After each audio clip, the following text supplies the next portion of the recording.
Students judicial examinations में जब कभी भी कोई एस्पिरेंट प्रिलिमिनरी एग्जामिनेशन देता है यानी प्री का पेपर देता है तो वो पेपर उसका बहुत इजीली क्वालिफाई हो जाता है और उसको ये लगता है कि मैं मेंस का भी क्वेश्चन पेपर बहुत आसानी से सॉल्व करके उसे क्वालिफाई कर लूंगा। लेकिन जब रिजल्ट आता है तो इससे बिल्कुल उल्टा होता है, वो मेंस क्वालिफाई नहीं कर पाते। बहुत सारे लोग ऐसे हैं उन्होंने काफी बार मेंस का पेपर दिया है लेकिन उनका कभी भी मेंस का पेपर क्वालिफाई हो ही नहीं पाता। इसके लिए बहुत सारे डिफरेंट एस्पेक्ट्स हो सकते हैं, जैसे उनको आंसर राइटिंग के स्किल्स नहीं मालूम, उनको जनरल राइटिंग अच्छे से नहीं आती है, उनको framing of issues, framing of charges अच्छा नहीं आता है, उनको प्रॉब्लम बेस्ड क्वेश्चंस को डील करने में प्रॉब्लम आता है, उनको या कुछ ऐसे स्टेटमेंट टाइप के जो क्वेश्चंस होते हैं जो सर्टेन फ्रेजेस पर या मैक्सिम पर बेस्ड होते हैं वो उनसे डील नहीं होते। तो हर स्टूडेंट की अपनी अपनी प्रॉब्लम होती है।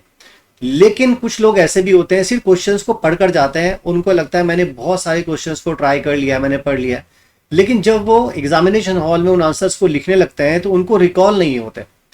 तो इस प्रॉब्लम से ओवरकम करने के लिए हम लोग ऑलरेडी एक क्रैश कोर्स रन कर रहे हैं हम लोग, जो कि स्पेशली सिर्फ मेंस के लिए ही है। और इसमें डेली हम लोग टेस्ट लेते हैं, जो क्वेश्चन पेपर्स आपको दिया जाता है उसकी आंसर शीट्स को भी हम चेक करके आप लोगों को उसमें क्या डिफेक्ट है वो भी इन्फॉर्म करते हैं।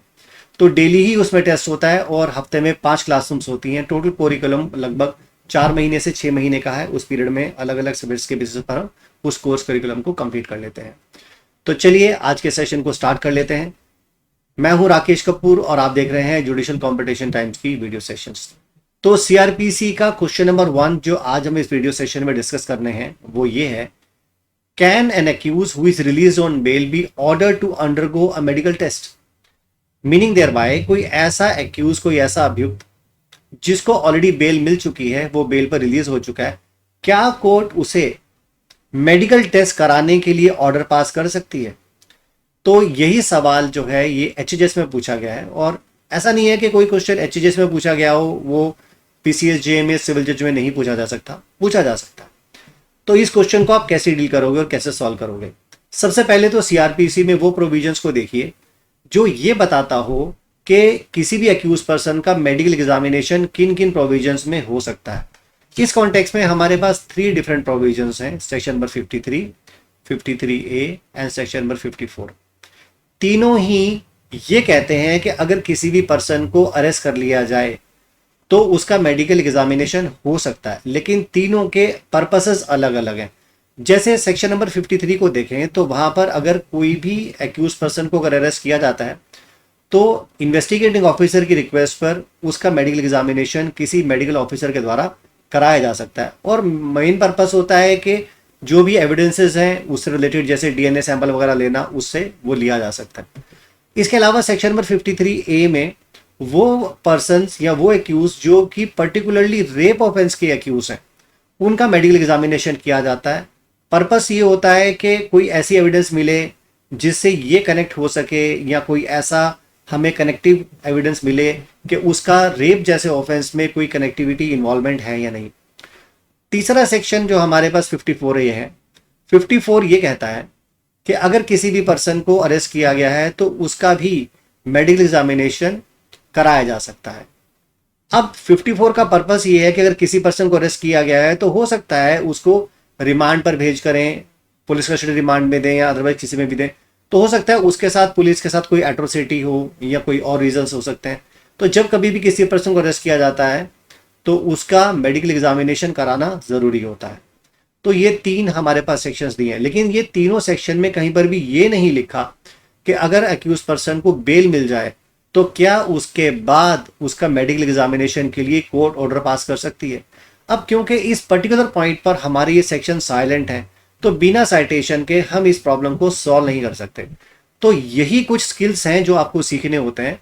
कुछ स्टूडेंट्स क्या करते हैं कि यहाँ पर सिर्फ सेक्शंस लिख कर आ जाते हैं, 53, 53A, 54, उनको लगता है कि हमें मार्क्स मिल जाएंगे। लेकिन वो जो क्वेश्चन है, क्वेश्चन में ये बोला है उन्होंने कि बेल मिलने के बाद क्या कोर्ट ऑर्डर पास कर सकती है, इसके बारे में एक सिंगल बात भी, सिंगल वर्ड भी आपके सेक्शंस में नहीं लिखा। तो इसको सॉल्व करने के लिए हमें साइटेशन की रिक्वायरमेंट है, केस लॉ का रिक्वायरमेंट है, और उसके बगैर आप इस पर्टिकुलर क्वेश्चन को सॉल्व नहीं कर सकते। तो चलो जरा फटाफट इस कॉन्टेक्स्ट में देख लेते हैं कि हमारे पास क्या सेक्शन अवेलेबल है या क्या केस लॉ अवेलेबल है। केस लॉ का नाम है Selvi versus state of Karnataka. Supreme court का जजमेंट है, 2010 में ऑनरेबल सुप्रीम कोर्ट ने इसे प्रोनाउंस किया था। इसमें एक पैराग्राफ है, पैराग्राफ नंबर 146, और इसमें कोर्ट ने क्या बोला है, मैंने यहां पर जो भी जजमेंट में एग्जैक्ट वर्ड्स है वही आपके लिए रिप्रोड्यूस किए हुए हैं।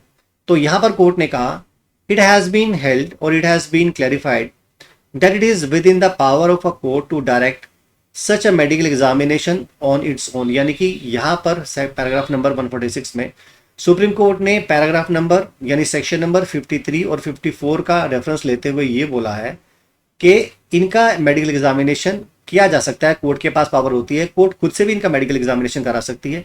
सच an examination can also be directed in respect of a person who has been release from custody on bail.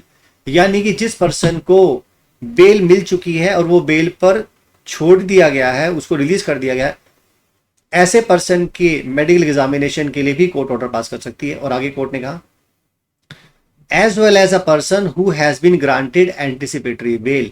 यानी जिस पर्सन को एंटिसिपेटरी बेल मिल गई हो उसके लिए भी मेडिकल एग्जामिनेशन के लिए कोर्ट ऑर्डर पास कर सकती है, और जिन लोगों को रेगुलर बेल मिली है उनके भी मेडिकल एग्जामिनेशन के लिए कोर्ट ऑर्डर पास कर सकती है।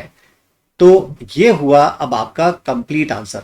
यानी बेसिकली अगर आप सेक्शंस का हवाला यहां पर ना भी लो तो भी इस केस लॉ की मदद से आप इसको सॉल्व कर सकते हैं। लेकिन हाँ, ये नेसेसरी है कि आप छोटे छोटे अपने वर्ड्स में सेक्शन 53, 53A और 54 तीनों को लिखो और उसके बाद आप इस पर्टिकुलर साइटेशन को डिस्कस करो, तब आपको अच्छे मार्क्स मिलेंगे। तो चलिए ठीक है, इस पर्टिकुलर हमारे क्वेश्चन में सिर्फ इतना ही है। सीआरपीसी के बाकी इंपॉर्टेंट क्वेश्चंस के लिए मेरी इस सीआरपीसी की मेंस की आंसर राइटिंग की सीरीज को लगातार देखते रहिए और अपने पास सेव भी कर लीजिए। और जिन लोगों ने मेरे यूट्यूब चैनल को सब्सक्राइब नहीं किया है तो वो लोग भी उसे कर लें। और जो लोग जुडिशरी की तैयारी कर रहे हैं तो वो मेरी ऑनलाइन कोचिंग क्लासरूम्स को ज्वाइन कर सकते हैं। उसके लिए आपको मेरे को judicialcompetitiontimes.in पर विजिट करके ज्वाइन करना होगा। So that is all for today. Thank you so much. जय हिंद, जय भारत।